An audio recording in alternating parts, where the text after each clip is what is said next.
नमस्कार, म प्रिन्जल। यहाँहरू सबैले फेरि पनि मेरो युट्युब च्यानलमा स्वागत छ।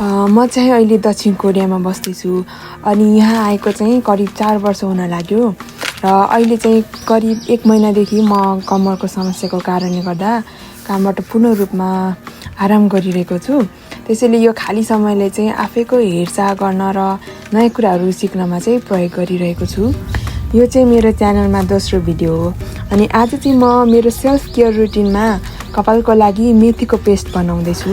म चाहिँ पहिलादेखि नै कपालमा मेथीको पेस्टहरू बनाएर बेला बेलामा लगाइरहेको हुन्थेँ, तर व्यस्तता विभिन्न कारणले गर्दा चाहिँ केही समय आफ्नो कपालको हेरचाह गर्न भ्याएको थिइनँ।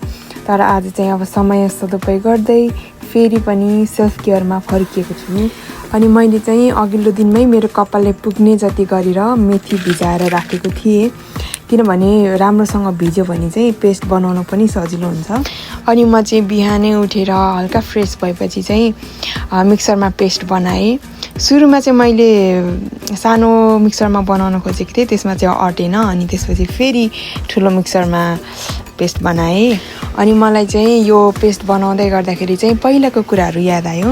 मैले चाहिँ 13-14 वर्षदेखि नै आफ्नो कपाललाई स्वस्थ राख्नको लागि चाहिँ धेरै कुराहरू, यस्तो प्राकृतिक कुराहरू चाहिँ अप्लाई गर्थेँ। अनि त्यति बेला चाहिँ हामीसँग मिक्सर हुँदैन थियो अनि सिलौटामा पिसेर पेस्ट बनाएर यसरी अप्लाई गर्थ्यौँ। अनि मैले चाहिँ 10-15 मिनटमा मिक्सरमा पेस्ट बनाएँ। त्यसपछि चाहिँ मिक्सरहरू अनि त्यसपछि भाँडाकुँडाहरू सफा गरेँ।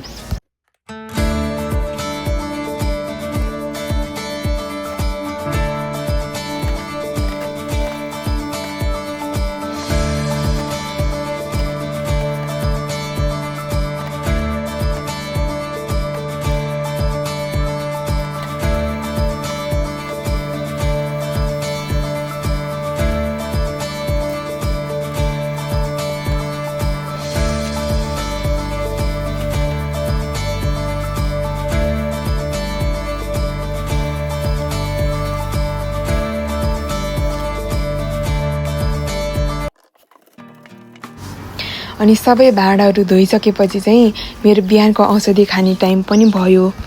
अनि मैले चाहिँ मेथीको पेस्ट बनाउँदै गर्दाखेरि यता जाउलो पनि बसाइरहेको थिएँ अनि त्यसपछि जाउलो खाएँ।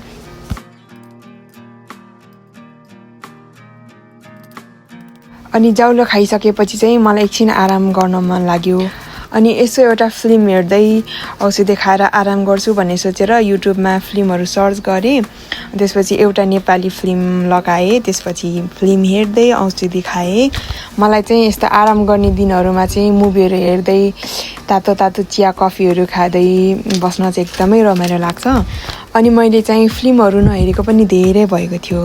अनि मैले चाहिँ औषधि खाइसकेपछि त्यो फिल्म हेरिसकेँ अनि त्यसपछि फेरि मलाई चाहिँ सुत्न मन लागेर लगभग 1-2 घन्टा जति सुतेँ होला। अनि 1-2 घन्टा आराम गरेपछि चाहिँ त्यसपछि म उठेँ अनि उठेर चाहिँ मैले त्यो अघि तयार गरेको मेथीको पेस्टलाई राखेँ। अनि त्यसपछि एलोभेराको जेल पनि छ अनि कपालमा चाहिँ एलोभेराको जेल पनि अप्लाई गर्यो भने राम्रो हुन्छ। अनि यहाँ चाहिँ मैले एलोभेरा जेल र मेथीको पेस्टलाई चाहिँ मिक्स गरिरहेको छु।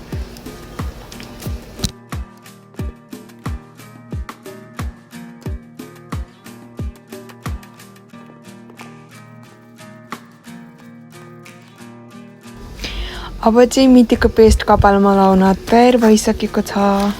अब पेस्ट तयार भइसकेपछि चाहिँ मैले कपालमा अप्लाई गर्नुभन्दा अगाडि कपाललाई चाहिँ हल्का कोरेँ अनि त्यसपछि हल्का लट्टाहरू फोरेर कपाललाई चाहिँ पहिला तयार गरिरहेको छु।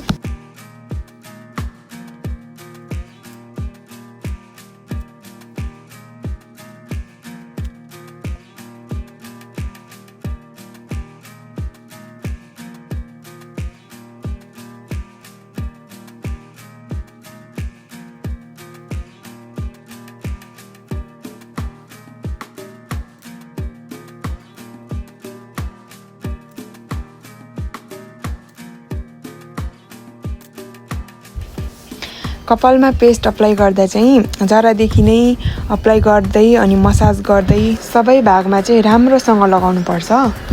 मेथी चाहिँ कपालको लागि निकै फाइदाजनक हुन्छ।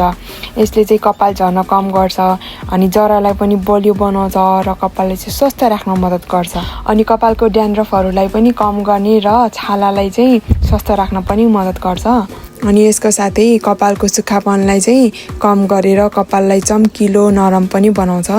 मैले चाहिँ पहिलेदेखि नै मेथीको पेस्ट लगाउँदै आइरहेको भएर यसको रिजल्ट पनि राम्रो लागेको छ।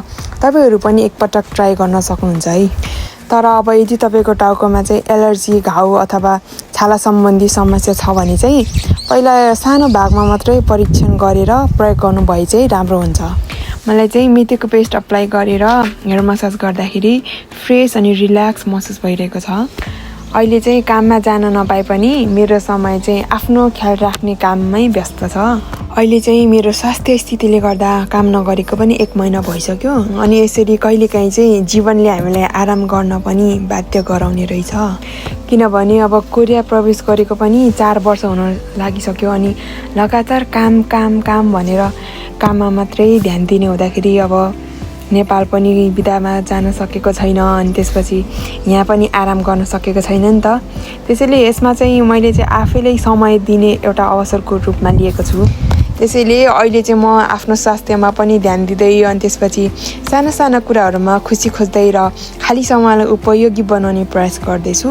अनि म चाहिँ यो भिडियो हेरिरहनु भएको सबैजनालाई अनि त्यसपछि कोरिया लगायत विदेशमा रहेर मेहनत गरिरहनु भएको सम्पूर्ण दाजुभाइ तथा दिदीबहिनीहरूलाई चाहिँ के सल्लाह दिन चाहन्छु भने काम जति नै महत्त्वपूर्ण भए पनि आफ्नो स्वास्थ्यलाई चाहिँ कहिले बेवास्ता नगर्नुहोस् भन्न चाहन्छु। किनभने पैसा त फेरि कमाउन सकिन्छ तर स्वास्थ्य बिग्रियो भने चाहिँ सबै कुरा गाह्रो हुने रहेछ, गाह्रो हुन सक्छ।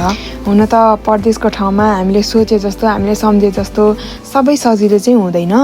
तर पनि अब समय मिलाएर तपाईहरु पनि समय समयमा आराम गर्नुहोस् अनि आफ्नो राम्रो खानपानको ध्यान दिनुहोस् अनि आफ्नो शरीरको संकेतलाई पनि बेवास्ता नगर्नुहोस् भन्न चाहन्छु।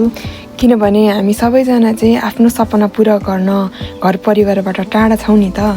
त्यसैले काम गर्दै जाँदाखेरि चाहिँ आफ्नो शरीर एकदमै अब दुखिरहेको छ, असहज भइरहेको छ हैन, अथवा शरीरले चाहिँ कुनै पनि लक्षण र परिवर्तनहरू देखाएको छ भने चाहिँ तपाईहरु समयमा नै अस्पताल गएर आफ्नो स्वास्थ्यको चेक जाँच पनि गर्नुहोस् भन्न चाहन्छु।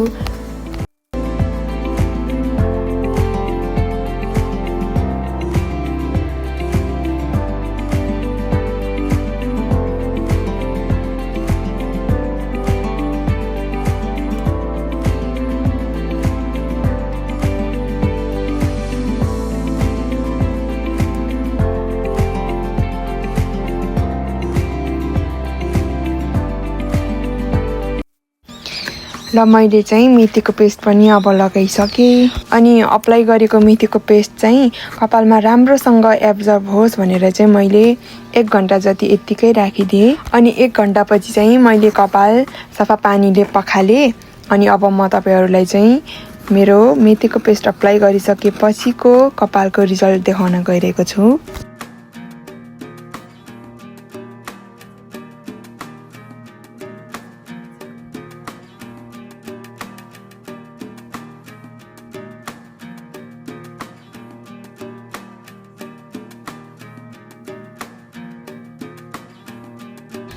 तपाईहरुलाई यो भिडियो मन परेमा चाहिँ लाइक, कमेन्ट, शेयर गरिदिनु होला अनि यस्तै अरु नयाँ भिडियोहरु हेर्न चाहनुहुन्छ भने चाहिँ मेरो च्यानललाई सब्स्क्राइब गरिदिन नबिर्सनु होला। भिडियोलाई अन्तिमसम्म हेरिदिनु भएकोमा धन्यवाद। फेरि अर्को भिडियोमा भेटौँला।